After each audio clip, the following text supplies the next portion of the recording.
We created a new Fusion 360 student guide that is focused in the sculpting environment. So its aim is to help users that use this tool to create free-form organic models. But we're really finding a lot of users want to create free-form organic models so that they can 3D print.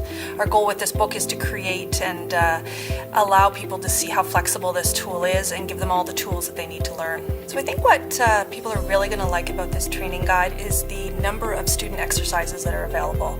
So we've really focused the book with lots of hands-on practice, so students learn right from the beginning and the fundamental skills, and then they work up and they work through all these practice exercises.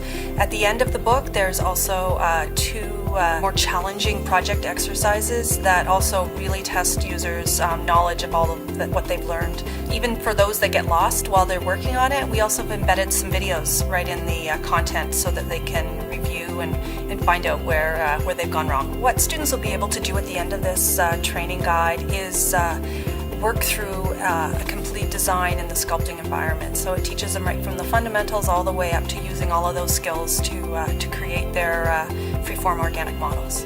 You can purchase the book on Amazon by searching ASCENT and Fusion 360, or you can purchase it directly on the ASCENT e-store.